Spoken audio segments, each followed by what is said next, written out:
Hi, everyone. Thanks for sticking around for this last speaker before we get to the panel questions. Go ahead and just make sure the slides work. Great. So I'll be talking today about deck parks as an economic catalyst and looking at some of the past results we've seen from economic impact analyses that we've done as a firm. Just a little bit of background. I work with HR&A Advisors, an economic development and public policy consulting firm. And I work a lot with our parks practice, which really helps parks and park systems from planning, design, visioning, implementation, and then strategic operations. From our work, we know that parks that are well activated and well designed have a demonstrated return on investment, and they have significant economic impacts. For instance, the High Line is one of the projects that we worked on a few years ago, and we're currently updating our economic impact analysis. But our 2017 analysis found that there was over $2 billion of development in the adjacent neighborhoods directly attributable to the High Line. There's also been an increase of 2,000 housing units, 33% of which were rent-regulated and affordable. We also have seen significant impacts around Discovery Green in Houston, which is built near a convention center. And in the area around Discovery Green, we actually saw 1.3 times the growth of hotel rooms as compared to the downtown Houston area overall. For Millennium Park in Chicago, they've also seen significant development, over $10 billion since its opening in 2004. And like deck parks, that has also been a connector from downtown to the lakefront in Chicago, and really a destination for visitors and locals alike. Today, we'll talk a little bit more about Klyde Warren. You'll get the HR&A perspective that Dan and the mayor have already shared their perspectives on. And then we'll also talk about the Rose Kennedy Greenway in Boston, which was part of the Big Dig project and became a series of parks on top of the highway that was submerged in the 90s and early 2000s. So when we think about great parks, we know that great parks lead to economic development, and their improvements to the quality of life also can lead to long-term regional competitiveness. People, whether residents or workers, want to be near great open spaces. And we see that in increased property value premiums, increased rents, also in park-oriented development, people really trying to make sure that their buildings are situated in a way where they are really able to access green space. And all of that ultimately leads to a better brand that can help an area compete more with the broader region for new companies, new residents, etc. We also know that there's a broad range of benefits beyond just the economic impacts. And there's a number of ways to quantify these, and some are a little harder to quantify. First of all, joy. How do you quantify the joy of just sitting on a bench with some fresh air in the shade? But there are some ways that we have quantified economic impacts, especially using a more standard input-output model, where we look at the one-time impacts from construction and then the ongoing impacts from operations over time. So we can look at direct impacts, indirect impacts that are a result of the suppliers for the companies who are directly affected by construction and operations, and then induced impacts, which would be like a household spending their new wages from construction in the local economy. And all of those have benefits for the local regions around a park. We also can look at other benefits like health or environmental benefits, and usually that relies on what is locally available data-wise, but also on the literature that exists, especially in understanding how access to green space has a lot of really great mental and physical health outcomes. So we look at how we can tie that narrative together as we think about the full spectrum of benefits that parks provide. Today we're going to focus a little bit more on Klyde Warren and the Rose Kennedy Greenway. And just as a note, the Rose Kennedy Greenway is a little bit different in that it's 17 acres, a little bit broader in scope, and also, again, part of that Big Dig, which you guys might already know about. There was complicating factors in the actual construction and engineering of that project, and that had some impacts on the actual impact of the development and economic piece that we'll be getting into later. So as you can see, both parks have had significant impact on the nearby real estate and have really been able to spur infill development in adjacent properties.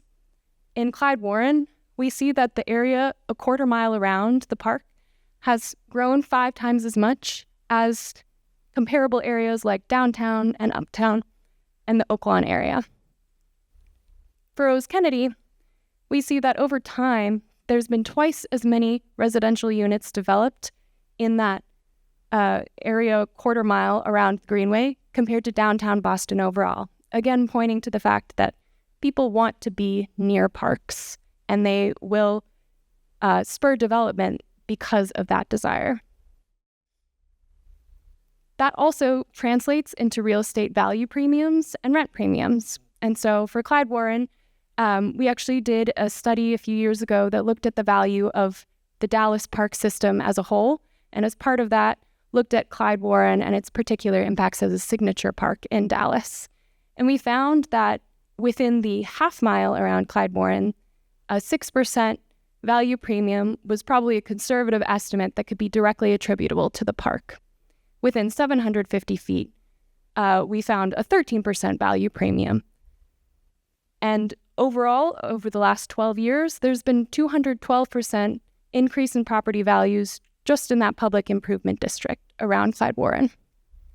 The Rose Kennedy Greenway has had significant impacts as well, though a slightly different result in how they think about what that looks like. There's been an 11% office rent premium that continues today for the area adjacent to the Greenway compared to the downtown Boston market overall. And because of the Great Recession and the timing of when the Greenway opened, there took some time to really realize the full effects of the economic impacts for the Rose Kennedy Greenway. But we do see, as Boston was really able to start emerging out of the Great Recession, an almost 60% increase in the properties that were directly adjacent to the Greenway. And that includes commercial and residential development. Similarly, the area around Klyde Warren has proven to be more resilient, and in part that can be attributed to amenities like the park, Klyde Warren, and it's how it has attracted new workers, new companies, as they want to be near this great amenity. And we see that over time, the rent premium for Class A office around Klyde Warren continues to increase and is significantly higher than the CBD. And during the pandemic, in 2022, the vacancy rate for Class A office was actually a third of the vacancy rate for the CBD, again pointing to that real attraction to that location as a real destination for workers. And that area continues to attract new development. The Bank of America is actually building a 500,000 square foot office building with a view overlooking Klyde Warren. And they've mentioned the park as one of the key factors for making that locational decision. So it continues to be a driving force for new development in the area. We also know that these parks, because of their visitation, have been able to spur associated spending in the areas around them. And nearby businesses recognize that value of those parks and that they can benefit from this increased visitation. So in the area around Klyde Warren, there's been almost a 300% increase in mixed beverage sales from 2012 to 2024. And in the area around Rose Kennedy, they consistently have earned revenue above $1 million, but it's been increasing year after year as they get more and more people to spend money in the park, which of course doesn't even account for all of the spending outside of the park as well.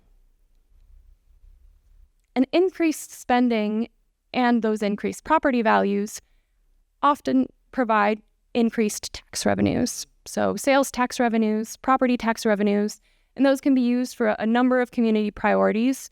In Klyde Warren, over $700 million of additional tax revenues were generated between 2013 and 2024. And for the Rose Kennedy Greenway, as they were coming out of the initial construction and the original improvements for the Greenway itself between 2005 and 2009, After opening in 2008, they saw $84 million in 2009 dollars, or $128 million in today's dollars, of additional tax revenues created due to the creation of the Greenway. Beyond the real estate and economic impacts, we also know that there are significant community benefits from being an active public gathering space where people, whether locals or the tourists, can gather and really get to know each other, experience something new. And in Klyde Warren, we've seen actually a reduction in temperatures in the area around the space because of the increased vegetation, increased greenery. And the Rose Kennedy Greenway also supports small businesses through its annual programming, with small businesses able to be vendors, be retail folks in the park itself. And then they also support free public fitness classes, which I know Klyde Warren does as well, I think Dan mentioned. So all of these are really providing a whole host of benefits that are beyond just the pure economic numbers. So ultimately, when we're talking about the economic impact of a park, there are a number of factors that go into what makes the magnitude greater. And a robust programming strategy and a long-term operations strategy, as the mayor already mentioned, are really important to see that success. Again, as already has been mentioned, these are long-term projects, and though they have high upfront capital costs, they can have significant impact both for local government and regional governments. And in our original study for Klyde Warren, we saw that 3 years after its opening, it had a $1.5 billion impact for the city of Dallas. And as I think the mayor mentioned earlier today, that number has only increased. I think he said $6.5 billion today. And so that is a number to keep in mind as you're thinking about these larger investments. This is a long-term game, and public investments are often that seed needed to get the public-private partnership started. But ultimately, there's going to be a lot of potential benefits that can be realized from the creation of well-activated, well-designed parks. And they go beyond, again, just those economic numbers to also include the benefits of having a more human scale, more connectivity between neighborhoods, and more green space that really contributes to the health and well-being of your residents and your park users. So with that, I'll go ahead and close out there, but thank you so much for listening, and we'll, I think, go next to questions.